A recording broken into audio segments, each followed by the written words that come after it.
Hello guys, welcome back to the channel once again. And आज की class में हम कंटिन्यू करने वाले हैं उन्हीं सारे क्वेश्चंस को जिनको हम कल कर रहे थे, कल की वीडियो में कर रहे थे।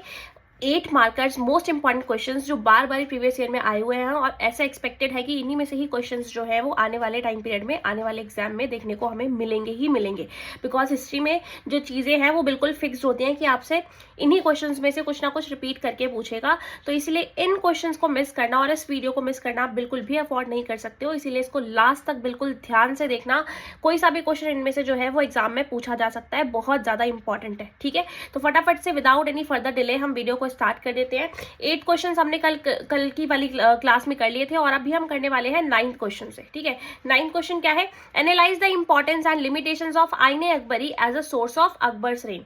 आईने अकबरी का क्या रोल रहा अकबर की रेन के दौरान, उसको एक्सप्लेन करो, पूछा गया है। तो इंपॉर्टेंस क्या है पहले इसकी ये बता देते हैं और साथ साथ लिमिटेशंस भी बता देंगे। इंपॉर्टेंस क्या रही आईने अकबरी की? जो आइन है वो प्रोवाइड करती है डिटेल्ड अकाउंट, हमें एकदम डिटेल्ड वे में समझाती है of the organisation of Mughals, की मुगल्स जो थे वो किस तरीके से ऑर्गेनाइज थे, इसके बारे में हमें बताती है। ठीक है, ये क्या कवर करती है? इट कवर्स द कोर्ट के बारे में कवर करती है, एडमिनिस्ट्रेशन के बारे में कवर करती है, आर्मी के बारे में कवर करती है, रेवेन्यू सोर्सेज के बारे में बताती है, फिजिकल लेआउट क्या था अकबर की प्रोविंसेस का उसके बारे में हमें बताती है। इसके अंदर लिटरेरी, कल्चरल, रिलीजियस ट्रेडिशंस जो है वो लोगों के वो भी मेंशन करे गए हैं। और क्या बताती है? डिस्क्राइब्स द प्रोविंसेस, यानी जिनको सूबा बोला जाता था उस टाइम पीरियड में, उनके बारे में भी हमें इंफॉर्मेशन प्रोवाइड करती है। It offers intricate quantitative information on Mughal provinces, ये मुगल प्रोविंसेस के बारे में भी हमें इंफॉर्मेशन बताती है। जो क्वांटिटेटिव इंफॉर्मेशन है वो भी बताती है। ये क्या करती है? ये डाइवर्स, जो अलग अलग तरीके के जो रीति रिवाज, कस्टम्स फॉलो किए जाते थे, अलग अलग तरीके की जो प्रैक्टिसेस होती थी उस टाइम पीरियड में, इस एम्पायर में, वो सारी चीजें आइन में कवर करी गई हैं। Thus it is a mine of information about Akbar's rain, इसीलिए एक माइन की तरह है जिसके अंदर बहुत सारी इंफॉर्मेशन भरी हुई है अकबर की रेन के बारे में। इफ यू आस्क मी कि मुझे एक बेस्ट सोर्स बताओ जिससे मैं मुगल एम्पायर के बारे में और बेसिकली अकबर की रेन के बारे में समझ पाऊं, तो वो होगा आईने अकबरी, बिकॉज इसमें मोस्ट ऑफ द चीजें जो है वो कवर करी गई हैं। ठीक है, और भी कोई ऐसा रेलिवेंट पॉइंट आपको याद आता है तो वो भी इसमें आप ऐड कर सकते हैं। इसकी लिमिटेशंस क्या है? Numerous errors in totalling have been detected, कि बहुत सारे, कई बार हुआ क्या कि कई बार जब देखा गया, टोटल करा गया कि जो आंकड़े इन्होंने बताए गए हैं और जो नंबर्स हम कैलकुलेट कर रहे हैं तो वो थोड़े से डिफरेंट आए, तो काफी सारे एरर भी हमें देखने को मिले। क्वांटिटेटिव डेटा ही जो है ना वो कहीं ना कहीं ऐसा लग रहा है कि इसको स्क्वीक किया गया है, कुछ चेंज किया गया है इसमें। वाइल फिजिकल डेटा जो है वो बहुत ज्यादा रिच है। Other parameters such as prices and wages are not well documented, तो फिजिकल डेटा के बारे में बहुत अच्छी तरीके से बढ़ा चढ़ा के दिखाया गया है, बट एग्जैक्टली जो प्राइस थे, जो वेजेस थे, उनके बारे में सही तरीके से डॉक्यूमेंटेशन इसके अंदर करी नहीं गई है। डिटेल्ड लिस्ट ऑफ प्राइसेस, जो डिटेल्ड लिस्ट है प्राइस की, वेजेस की, आर मोस्टली डिराइव, जितनी भी इसके अंदर लिस्ट जो है वो लिखी गई है, प्राइस की हो गई, वेजेस की हो गई, वो सारी के सारी कहाँ से आई है? Derive from areas around Agra, Agra के आसपास वाले एरिया के बारे में ही हमें ज्यादातर इंफॉर्मेशन प्रोवाइड करती है। Hence it's overall relevance is limited, इसीलिए कहीं ना कहीं इसकी जो ओवरऑल रेलेवेंस है वो थोड़ी सी लिमिटेड है, यानी बहुत इंपॉर्टेंट सोर्स है बट उसकी लिमिटेशंस भी है। 8 मार्कर क्वेश्चन में हमें दोनों चीजों को ध्यान में रखते हुए आंसर को एक्सप्लेन करना होता है। Who is the writer of Ain-i Akbari, ये आपको मुझे अभी कॉमेंट सेक्शन में कॉमेंट करके बताना है, वेरी इंपॉर्टेंट क्वेश्चन। ठीक है, अब आगे बढ़ते हैं। नेक्स्ट क्वेश्चन क्या है? Examine the ways in which panchayat regulated Mughal rural society, की पंचायत का क्या रोल था मुगल रूरल सोसाइटी में, इसमें पंचायत का क्या रोल था। आप सोच रहे होंगे कि अभी हम इन्हीं वाले चैप्टर में से ज्यादातर क्वेश्चन क्यों कर रहे हैं, क्योंकि 8 मार्कर हमें ज्यादातर यही सेम जो है इस पैटर्न पे ही देखने को मिलते हैं जब हम बुक 3 की बात कर रहे होते हैं। ठीक है, तो इसीलिए ये बहुत ज्यादा इंपॉर्टेंट है।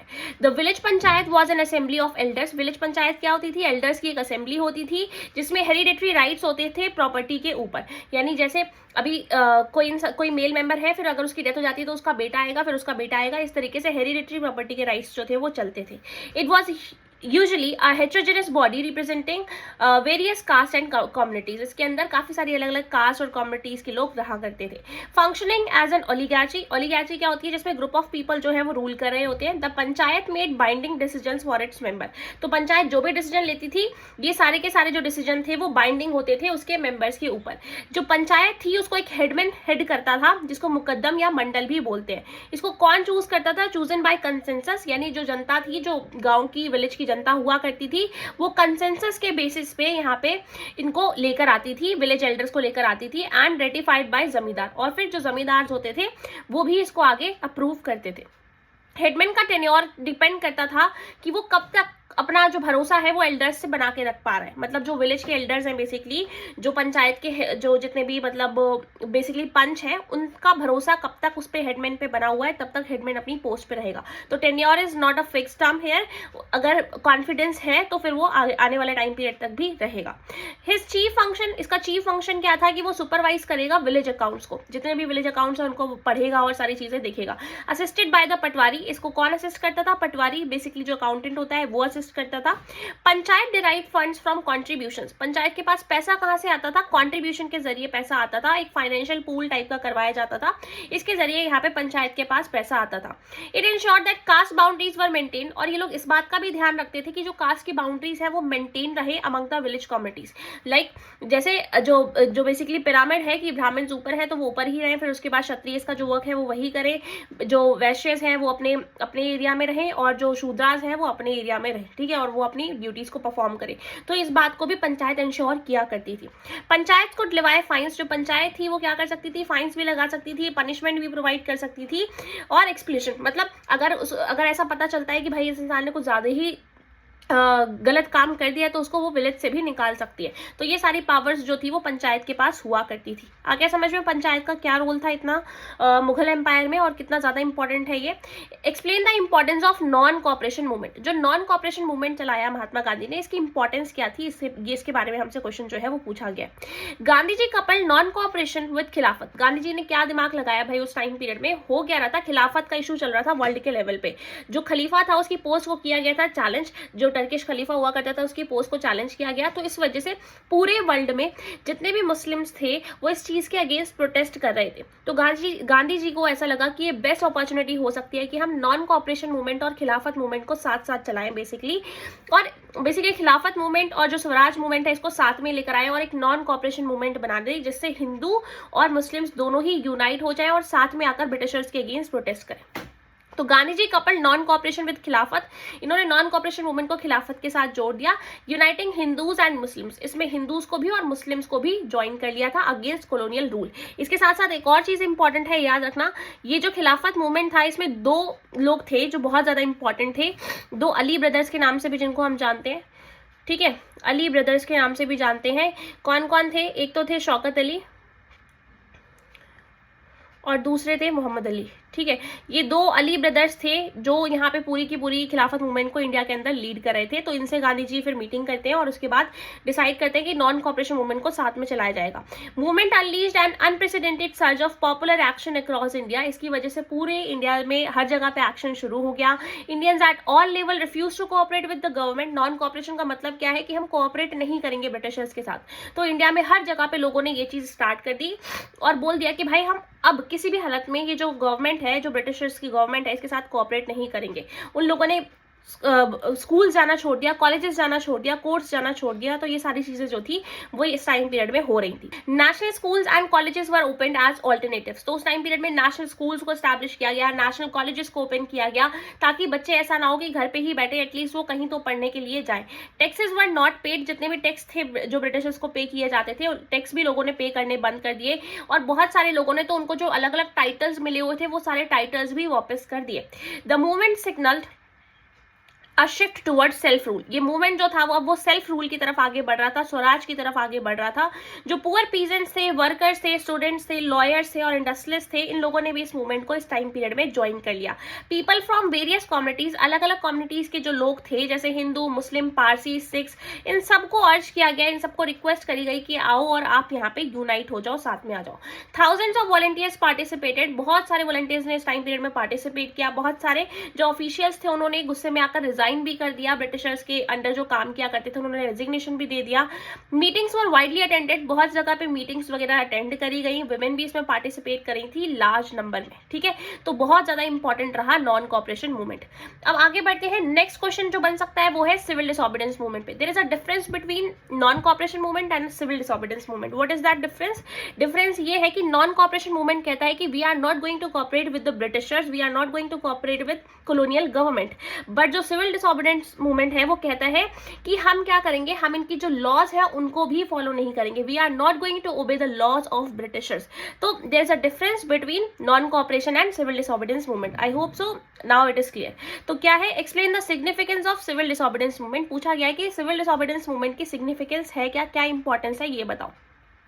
देखो भाई, सिविल डिसोबीडियंस मूवमेंट से पहले की भी एक कहानी है। लॉर्ड इरविन नाम के एक इंसान थे, वाइसराय हुआ करते थे वो उस टाइम पीरियड में इंडिया के। तो गांधी जी ने ना उनको एक लेटर लिखा था जिसमें अपनी 11 डिमांड्स रखी थी। उसके अंदर 11 डिमांड्स रखी थी और बोला था कि भाई अगर आप इस 11 डिमांड्स को एक्सेप्ट कर लोगे तो फिर ठीक है, अदरवाइज हम क्या करेंगे, अदरवाइज हम क्या लॉन्च कर देंगे, सिविल डिसोबीडियंस मूवमेंट लॉन्च कर देंगे। जिनमें से एक डिमांड ये भी थी कि जो सॉल्ट, जो नमक है उसके ऊपर जो टैक्स लगाया जाता है, बेसिकली सॉल्ट पे मोनोपोली हुआ करती थी ब्रिटिशर्स की, तो जो सॉल्ट पे टैक्स लगाया जाता है वो टैक्स ना लगाया जाए, ये बोला गया गांधी जी के द्वारा।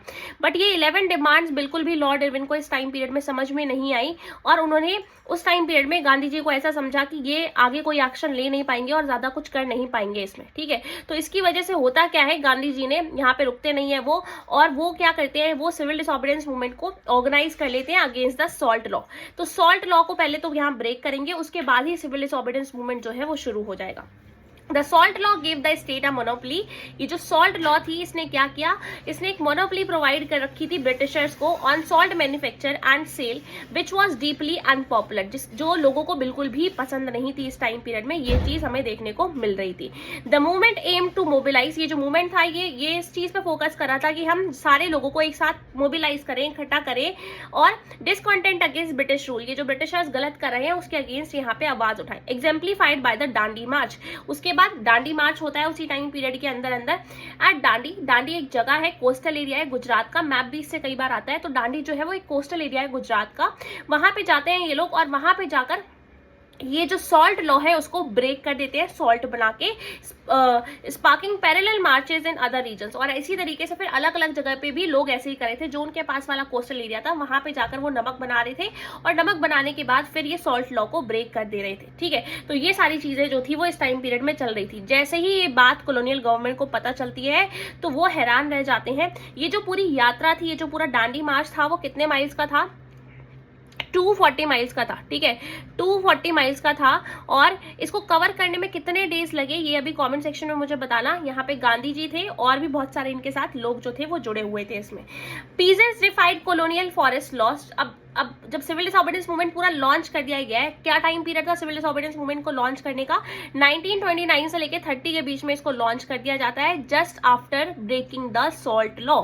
उसके बाद जब सिविल डिसोबीडियंस मूवमेंट चालू हो जाता है तो जो पीजेंट्स थे उन्होंने भी इसमें पार्टिसिपेशन दिखाया। उन्होंने जो फॉरेस्ट लॉस बना रखी थी ना ब्रिटिशर्स ने कि भाई इतना एरिया जो है वो जब तक उसमें नहीं जाया जा सकता है जब तक परमिशन ना ली जाए, तो वो फॉरेस्ट लॉ भी लोगों ने तोड़नी स्टार्ट कर दी।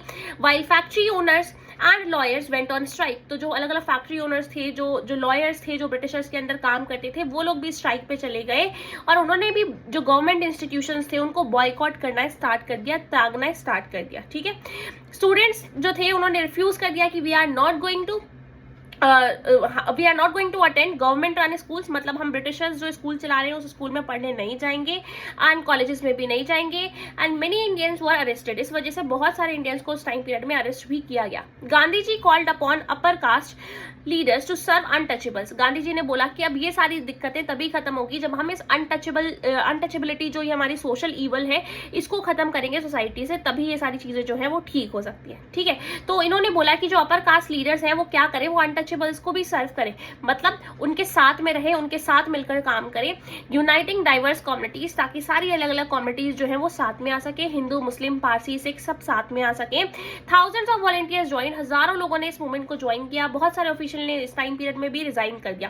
There are some things common between non cooperation movement and civil disobedience movement, कि बच्चों ने स्कूल जाना छोड़ दिया ये भी कॉमन है, कॉलेजेस जाना छोड़ दिया ये भी कॉमन है, लॉयर्स ने ऑफिशियल्स ने बेसिकली कोर्ट जाना छोड़ दिया ये भी कॉमन है, और बहुत सारे वॉलंटियर्स ने ज्वाइन किया ये कॉमन है, ऑफिशियल्स ने रिजाइन कर दिया ये कॉमन है। सो 5 पॉइंट्स आर कॉमन है। देख रहे हो कि 5 पॉइंट्स तो पूरे के पूरे कंप्लीटली कॉमन ही है उधर और इधर, ठीक है। तो कुछ एक्स्ट्रा पॉइंट्स जो है उनको याद करने की बस जरूरत है। The movement received extensive international media coverage, इस टाइम पीरियड में इंटरनेशनल कवरेज भी काफी ज्यादा हमें देखने को मिली, मीडिया ने खूब कवर किया भर भर के इस इवेंट को, हाईलाइटिंग इट्स ग्लोबल सिग्निफिकेंस। तो वर्ल्ड में अब गांधी जी के नाम के बारे में पता चल चुका था और लोगों को समझ में आ रहा था कि जो इंडियंस हैं वो प्रोटेस्ट कर रहे हैं ब्रिटिशर्स के इस बहुत ही बेकार रूल के अगेंस्ट। ठीक है, तो ये अर्बन सेंटर जो है वो दो पार्ट्स में बेसिकली डिवाइडेड है। सबसे पहला तो है सीटाडेल, उसके बाद है लोअर टाउन। जो सीटाडेल है ना वो थोड़ा सा अपर एरिया है, बट लोअर टाउन जो है वो लोअर एरिया और काफी ज्यादा बड़ा है। ठीक है, तो ऐसा लगता है कि citadel contain some kind of buildings, और जो लोअर टाउन है उसमें जो फ्लैट जो ग्राउंड बेस्ड जो मकान थे या जो घर थे वो बने हुए थे इसमें। ठीक है, तो ऐसा यहाँ पे हमें इसमें समझ में आ रहा है। आगे देखते हैं जरा, आगे क्या है। ड्रेनेज सिस्टम यहाँ का बड़ा ही अच्छा था, जितने भी ड्रेनेज सिस्टम थे वो बहुत अच्छी तरीके से बनाए गए थे। जो नालियां थी वो बेसिकली कवर्ड थी, प्रॉपर कवर्ड थी, और ये जो ड्रेन्स थे वो जाकर एम्प्टी होते थे। ड्रेन्स जो थे वो एम्प्टी होते थे कहाँ पे जाकर, एक बिग ड्रेनेज होल में, जो कि यूजुअली सिटी के आउटसाइड वाले एरिया में लोकेटेड था। तो वहां पे जाकर ये सारे के सारे ड्रेन्स जो थे वो एम्प्टी होते थे। ठीक, domestic architecture which involve 700 wells, जो डोमेस्टिक आर्किटेक्चर था उसमें हमें लगभग 700 वेल्स देखने को मिले हैं। मतलब ऐसा लग रहा था कि हर एक घर के अंदर जो कुआं था वो बना ही हुआ था। कोर्ट यार्ड देखने को मिला, आंगन वाला एरिया देखने को मिला, किचन देखने को मिली, स्टेयर केस देखने को मिले, जिससे पता चला कि ऊपर वाले एरिया में भी ये लोग जा सकते थे, ऊपर वाले एरिया तक भी ये लोग पहुंच सकते थे। ठीक है, तो बहुत सारी चीजें हमें यहाँ पे देखने को मिली। ग्रेट बाथ का जो स्ट्रक्चर है वो ऐसा माना जाता है कि शायद ही किसी रिलीजियस बात के पर्पज के लिए यूज किया करते होंगे, तो ये बहुत ज्यादा इंपॉर्टेंट है, रिलीजियस बात के पर्पस के लिए यूज करते होंगे।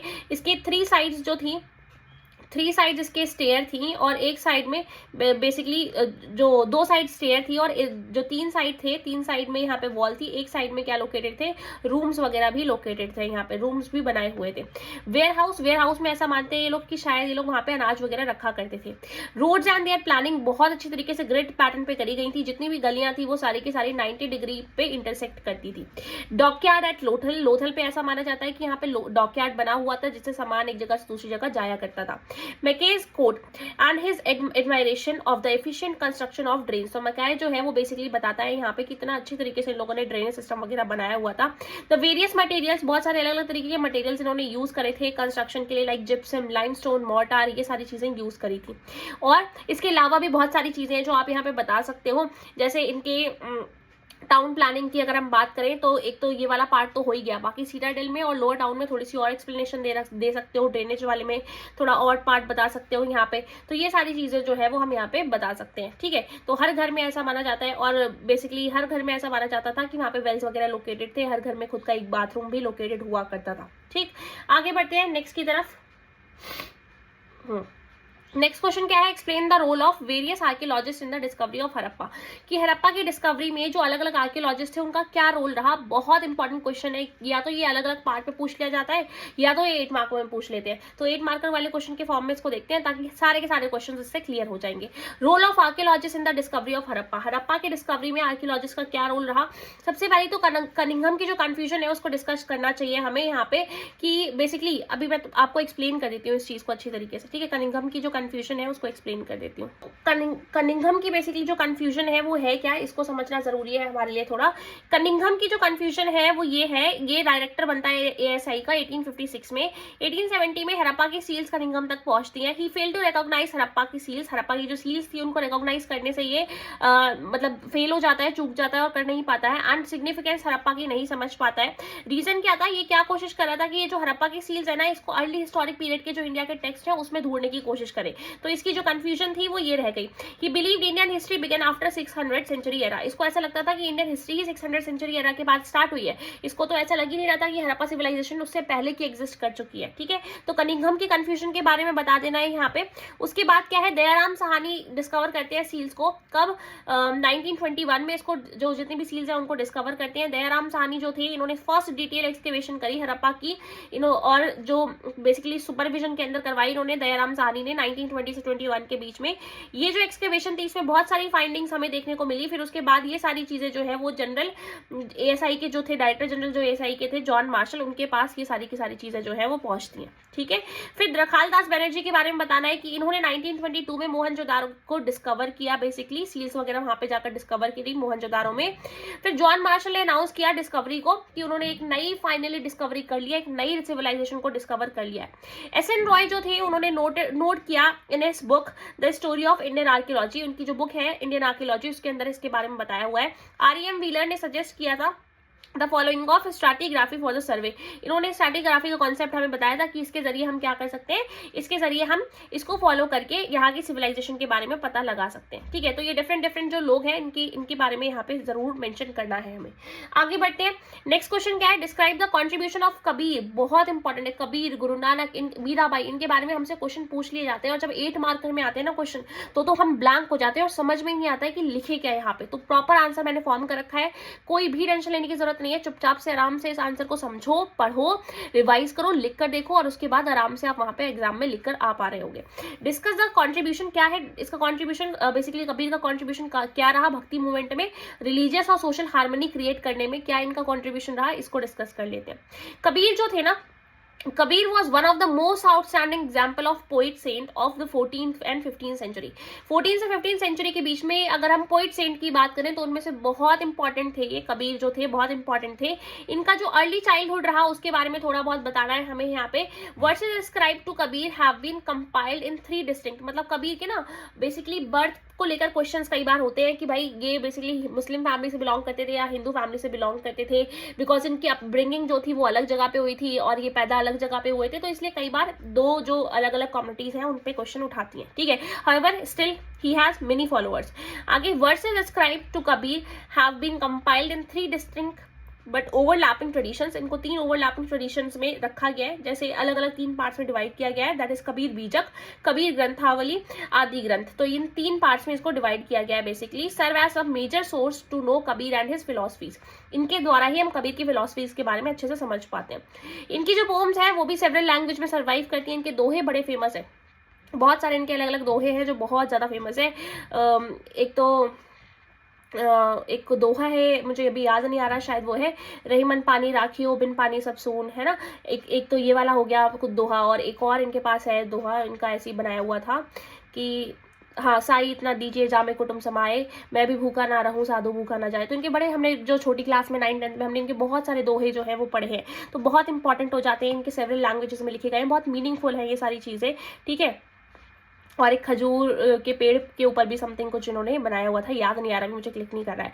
Also striking in the range of traditions Kabir do want to describe the ultimate reality. Ultimate reality के बारे में बात करते हैं, कहते हैं भगवान जो है वो एक ही है, अल्टीमेट रियलिटी वही है। He drew terms from the Vedantic tradition, जो वेदांतिक ट्रेडिशन है ना उसमें से इन्होंने कुछ टर्म्स जो है वो डिराइव करी है, जैसे अलख, निरंकार, ब्राह्मण, ये सारे टर्म्स यहाँ से लेकर आए। Other terms having mystical connotations were also being used, जैसे शब्द और शून्य, ये वर्ड्स भी इनके द्वारा कहीं ना कहीं यूज किए गए। His ideas were crystallised through debates and poems, इनके जो आइडियाज थे उनको क्रिस्टलाइज किया गया और क्लियर किया गया डिबेट्स के जरिए, पोम्स के जरिए इनको और ज्यादा क्लियर किया गया। Hagiographies also play an important role, जो हिगियोग्राफीज है बेसिकली वो भी जो सेंट्स के ऊपर अलग अलग जो बायोग्राफीज लिखी गई वो भी बहुत इंपॉर्टेंट रोल इसमें प्ले करती हैं। He was against idolatry and polytheism, idolatry क्या होता है, मूर्ति पूजा में बिलीव नहीं करते थे ये, और दूसरी चीज पॉलीथीज्म में, मतलब कि अनेक जो भगवान की पूजा होती है उसमें बिलीव नहीं करते थे। ही सेड कि जो गॉड है वो एक ही है, और आइडोलेट्री यानी इस पे मतलब जो मूर्ति पूजा है उसमें बिलीव नहीं करते थे, इनका मानना था भगवान हर जगह प्रेजेंट है।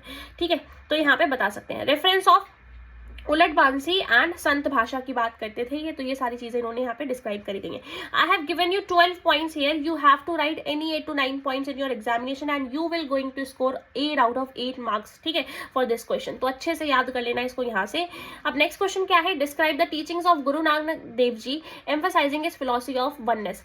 जो गुरु नानक देव जी हैं वो भी वननेस की बात करते हैं कि भगवान जो है वो एक ही जगह पे एग्जिस्ट करते हैं, तो उनकी बात करते हैं, उनको भी यहाँ पे पढ़ लेते हैं। गुरु नानक देव जी जो है वो क्या करते हैं, एडवोकेट करते हैं निर्गुणा भक्ति को। ठीक है, ये कहते हैं निर्गुणा भक्ति को, ये बेसिकली एडवोकेट करते हैं। इनका भी यही मानना है कि जो भगवान है उनका कोई आकार नहीं है, वो निरंकार है।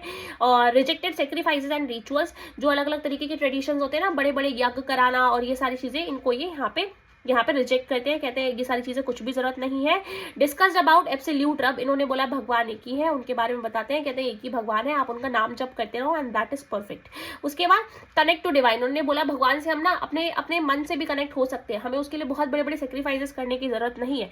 Express ideas through hymns and शब्द, जो अलग अलग दोहे होते हैं उसके जरिए इन्होंने अपनी बातें जो है वो रखी हैं। कंपोज रागा, अलग अलग रागास जो है वो कंपोज किए। Setup rules for congregational worship, मतलब जो संगत होती है बेसिकली उसके बारे में बताया कि किस तरीके से ये जो वर्शिप है वो करी जा सकती है। सक्सेसर वॉज गुरु अंगद देव जी, इनके बाद कौन आते हैं, गुरु अंगद देव जी आते हैं। फिर उसके बाद आदि ग्रंथ साहिब और गुरबानी जो है वो बहुत फेमस है इनकी। लेटर फाउंडेड द खालसा पंथ, इन्होंने बाद में जो खालसा पंथ है उसकी भी फाउंडेशन रखी थी। तो ये सारे जो 11 पॉइंट्स है यहाँ पे हो गए। अब नेक्स्ट देखते हैं, नेक्स्ट क्वेश्चन क्या है। There are many different kinds of sources, बहुत सारे अलग अलग तरीके के सोर्सेज हमारे पास प्रेजेंट है, from which we can reconstruct the political career of Gandhi ji, जिसे हम गांधी जी के पॉलिटिकल करियर के बारे में पता लगा सकते हैं, and the history of Indian nationalist movement के बारे में पता लगा सकते हैं। ये बताओ। तो ये सारी चीजें मैंने कल वाले में डिस्कस कर लिया, तो इसको हम दोबारा से डिस्कस नहीं करेंगे, ठीक है। तो दोबारा से नहीं बताऊंगी, क्वेश्चन घुमा के पूछा गया है, देख रहे हो, समझ रहे हो ना कि कितना ज्यादा इंपॉर्टेंट है। इस क्वेश्चन को 3-4 बार ही पूछा गया और बार बार घुमा के पूछा गया है, तो बहुत ज्यादा चांसेस होते हैं ऐसे क्वेश्चन के आने के लिए। अगर ये वाला जो क्वेश्चन है मैंने ऑलरेडी कल वाले पार्ट में एक्सप्लेन किया है, इसलिए मैं अभी नहीं कर रही हूँ। आगे बढ़ते हैं, नेक्स्ट क्वेश्चन क्या है। Examine the contribution of Mahatma Gandhi towards nation building after the independence of India, India के आजाद होने के बाद महात्मा गांधी का क्या कंट्रीब्यूशन रहता है ये बताओ। तो ये वाला पार्ट जो है वो कर लेते हैं। महात्मा गांधी के ऊपर ही क्वेश्चन आया अगेन, बट थोड़ा सा डिफरेंट है, इसीलिए इसको समझ लेते हैं। Appeal Hindu Muslim Sikh for peace, इन सबको इन्होंने बोला कि भाई हमें शांति से रहना है। Discuss rights of minority Harijans, इन्होंने बोला जो अनटचेबल्स है ना वो अनटचेबल्स नहीं है, दे आर हरिजन्स। वो किसके बेसिकली बच्चे हैं, वो है भगवान के बच्चे, तो इसीलिए हरिजन्स का इन्होंने आइडेंटिटी जो थी वो उनको प्रोवाइड करी। आगे डिस्कस डेमोक्रेटिक सेक्युलर स्टेट के बारे में ये बात करते हैं कि एक डेमोक्रेटिक सेक्युलर स्टेट बनना चाहिए जहां सारे धर्म के लोग साथ में आराम से रह रहे हो। Full right should be given to citizens, पूर्ण जो अधिकार हैं वो सिटीजन्स को मिलने चाहिए। Finest are of Mahatma Gandhi के बारे में बताता है बेसिकली कि इन्होंने बहुत ज्यादा जो चीजें हैं वो बताई हैं हमें शांति स्थापित करने के लिए। Visited riot torn areas, Bengal और पंजाब में भी जाकर ये वहां पे जहां पे दंगे चल रहे थे उस टाइम पीरियड में, वहां पे खुद जाते हैं ग्राउंड लेवल पे और वहां पे जाके शांति स्टैब्लिश करने की कोशिश करते हैं। Even at the day of independence he was not there present to celebrate, celebration में नहीं थे ये उस टाइम पीरियड में। ये कहाँ थे, कोलकाता में थे, लोगों को शांत करा रहे थे कि भाई ये जो लड़ाई है इसको छोड़ दो, इसको गिव अप कर दो, जो भी हुआ वो हुआ, बट अभी हमें शांति से रहना चाहिए। Promoted equality of all classes, इन्होंने बोला सारी क्लासेस की इक्वालिटी हमें देखने को मिलनी चाहिए। Wanted to see united India, हमेशा से ही यूनाइटेड इंडिया को देखना चाहते थे। गांधी की जो सोशल आइडियोलॉजीज है वो क्या है, हिंदू मुस्लिम यूनिटी है बेसिकली। प्रमोशन करते थे चरखा का, खादी का, बेसिकली कि हमें कुछ ना कुछ मैनुअल वर्क तो दिन में करना ही चाहिए, और खादी एक ऐसी चीज है जो हर किसी को जोड़ सकती है, हर इंडियन को जोड़ सकती है। रिमूवल ऑफ अनटचेबिलिटी, ये जो अछूत जो प्रथा है इसको खत्म करने की बात करते थे। सत्याग्रह और एबोलिशन ऑफ चाइल्ड मैरिज, सत्याग्रह की बात करते थे कि अगर हम क्या करें, अगर हम सच में सही बोल रहे हैं, अगर हम ट्रुथ बोल रहे हैं तो उस पर भी चलकर शांतिपूर्ण तरीके से भी अपनी बात सामने वाले से मनवाई जा सकती है। सत्याग्रह का इनका कॉन्सेप्ट था, और कहते थे कि चाइल्ड मैरिजेस जो है वो नहीं होनी चाहिए। ठीक है, तो ये सारे पॉइंट्स बता दिए, इनमें से कोई से भी 8 पॉइंट्स जो है वो एक्सप्लेन कर देना। नेक्स्ट क्वेश्चन क्या है, explain the important idea of Jainism and its impact on Indian thinking. Jainism की टीचिंग्स एंड आइडियाज, बुद्धिज्म की teaching and ideas are very important, तो इनको भी देख लेते हैं। जैनिज्म क्या कह रहा है भाई, जैनिज्म में बोला जाता है the entire world is animated, ये पूरा का पूरा जो वर्ल्ड है ना ये एनिमेटेड है, हर चीज के अंदर ना लाइफ प्रेजेंट है, जान प्रेजेंट है, एंड हेंस अहिंसा इज एम्फसाइज, इसीलिए हमें अहिंसा का पालन जो है वो करना चाहिए, यानी नॉन वायलेंस का पालन करना चाहिए। किसी भी लिविंग बीइंग को इंजरी नहीं होनी चाहिए। इनके बारे में मैं एक फैक्ट बताती हूँ आपको, ये लोग जितने भी जो रूट वाले वेजिटेबल्स होते हैं ना, जैसे कैरेट हो गया, पोटैटो हो गया, तो ये सारे जो रूट वाले वेजिटेबल्स होते हैं ये लोग वो नहीं खाते हैं, बिकॉज इनका मानना है कि जैसे ये एक्सट्रैक्ट करेंगे ना फूड को ग्राउंड में से, वैसे ही कुछ जो वर्म्स एग्जिस्ट करते हैं वहाँ पे आसपास, वो जो वर्म्स है वो मर जाएंगे। ठीक है, तो ये सारी चीजों को बहुत ज्यादा मानते हैं, जो लिविंग बींग्स हैं उनका एग्जिस्ट करने पे मानते हैं। इनका मानना है कि एक चींटी जो है ना वो भी इनके हाथ से नहीं मरनी चाहिए। इम्पैक्ट ऑन इंडियन थिंकिंग, इसका इम्पैक्ट इंडियन थिंकिंग पे क्या आता है, जो अहिंसा का आइडिया है इसने बहुत ज्यादा इंडियन थिंकिंग पे अपनी मार्क जो है वो छोड़े। As whole influence Buddha and Gandhi ji भी इन्फ्लुएंस होते हैं इस चीज से। बुद्धिज्म में भी हमें ये सारी आइडियोलॉजी देखने को मिलती है। साइकिल ऑफ बर्थ और रीबर्थ के बारे में बताते हैं कि ये सारी चीजें कि इंसान मर रहा है, फिर जिंदा हो रहा है, फिर उसके बाद उसका पुनर्जन्म जो है वो हो रहा है, रीबर्थ हो रही है, तो ये सारी चीजें क्यों हो रही है, उसके कर्म के अकॉर्डिंग हो रही है। ठीक है, Renouncing the world to free oneself from the cycle of karma. हमें क्या करना पड़ेगा, इस दुनिया को त्यागना पड़ेगा। अगर हम सच में क्या चाहते हैं, हम चाहते हैं कि कर्म जो बेसिकली ये जो साइकिल है कर्म की, इसमें हम अटके ना रहे, हमें मुक्ति मिल जाए, मोक्ष मिल जाए, तो उसके लिए हमें इस दुनिया को त्यागना होगा। इस दुनिया को त्यागने का मतलब समझते हो क्या है, कि आपके जो रिलेशंस है ना उनको छोड़ना पड़ेगा। ये जैनिज्म के अकॉर्डिंग कहा गया। High moral thinking was advise. यहाँ पे बोला कि जो मॉरल थिंकिंग है वो उस पर हमें फोकस करना चाहिए थ्रू द वोज, और कुछ जो कसम है, जो वोज है वो खानी चाहिए। क्या है ये वोज? लाइक स्टीलिंग नहीं करनी है कभी भी जिंदगी में, मतलब कभी भी चोरी नहीं करनी है, कभी भी किसी को मारना नहीं है, और lying, possessing property and observing celibacy, मतलब कभी भी किसी से प्रॉपर्टी जो है मतलब पोजेस नहीं करनी है, बेसिकली अपने पास प्रॉपर्टी नहीं रखनी है, ये बोला। और सेलिबेसी को ऑब्जर्व करना है, यानी कभी भी शादी नहीं करनी है। सिंपल वे ऑफ लाइफ जीना है, बिल्कुल साधारण तरीके से जीना है। वेजिटेरियनिज्म का पालन करना है। इसके अलावा भी उनकी काफ़ी सारी बातें हैं जो मैं यहाँ पे बता देती हूँ आपको। एक सेकेंड, इसमें था क्या?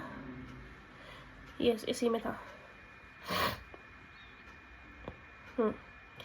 ठीक है, जैनिज्म के आइडियाज के बारे में बात करें तो एंटायर वर्ल्ड कैसा है, एनिमेटेड है, इवन स्टोन्स, रॉक्स, वाटर, हर चीज में लाइफ एग्जिस्ट करती है। नॉन इंजरी किसको? लिविंग बींग्स को। ये जो आइडियोलॉजी है वो है जैनिज्म की। उसके बाद अहिंसा का जो प्रिंसिपल है वो जैनिज्म के बहुत ज्यादा एम्फोसाइज करता है। साइकिल ऑफ बर्थ और रीबर्थ के बारे में बताते हैं। एस्केटिज्म और फिनांस को हमें यहाँ फॉलो करना होगा अगर हम अपने आप को इस कर्मा की साइकिल से आजाद कराना चाहते हैं। Achieved only by renouncing the world, और ये सिर्फ कैसे हो सकता है जब आप वर्ल्ड को रेनाउंस कर दोगे। तो ये लोग ना 5 वोज लिया करते थे, 5 कसम खाया करते थे। कौन सी? कभी भी किलिंग नहीं करनी है, और कभी भी स्टीलिंग नहीं करनी है, ठीक है, कभी भी चुराना नहीं है, कभी भी झूठ नहीं बोलना है, कभी भी बेसिकली हमें सेलिबेसी को परफॉर्म करना है, और शादी नहीं करनी है। एब्सटेन फ्रॉम पोजेसिंग प्रॉपर्टी, कभी भी प्रॉपर्टी को पोजेस नहीं करना है। तो ये 5 तरीके की वोज ये लोग रखा करते थे, तो याद रखना इन 5 वोज को, ठीक है, बहुत इंपॉर्टेंट है। आगे समझ में? अब आगे बढ़ते हैं। नेक्स्ट क्या है? Be lambs unto yourselves, as all of you must work out your own liberation. In light of this statement, explain the teachings of Buddha. मतलब घुमा के पूछा गया है क्वेश्चन, और जस्ट ये पूछ रहा है कि हमें बताओ जो बुद्धिज्म है उसकी टीचिंग्स क्या है, उसके बारे में बताओ, ठीक है। तो टीचिंग्स जो है बुद्धिज्म की वो मैं बता देती हूँ। बुद्धा की जो टीचिंग है उनको रिकंस्ट्रक्ट किया गया है स्टोरीज के जरिए, जो अलग अलग कहानियां हैं उनके जरिए बताया गया है। दी स्टोरीज, ये सारी की सारी स्टोरीज कहाँ पे मिलती है? हमें सूत्र पिटका में मिलती है। 3 तरीके के पिटकास हैं, बेसिकली 3 बास्केट्स हैं, सूत्र पिटका, अभिधाम पिटका एंड विनय पिटका। 3 पिटकास हैं, तो अलग अलग बास्केट्स हैं, ठीक है।